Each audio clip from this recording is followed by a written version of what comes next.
Your Lexus NX200t key fob likely uses a CR2032 battery.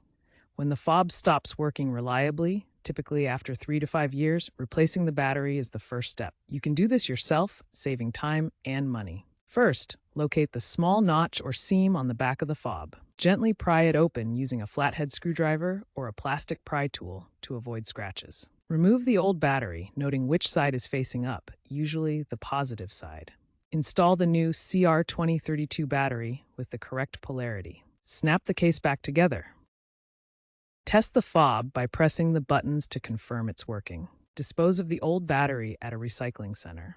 Remember, the NX200t lacks a physical key slot, so a working fob is essential.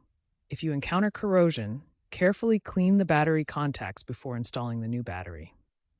Always ensure you are using the correct battery type, specifically the CR2032 lithium coin cell.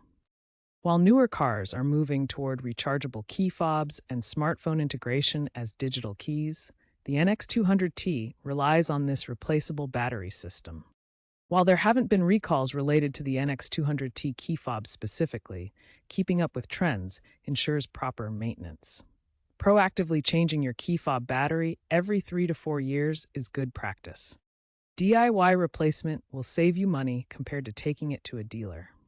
If you are not comfortable with the repair, seek professional help from a certified technician.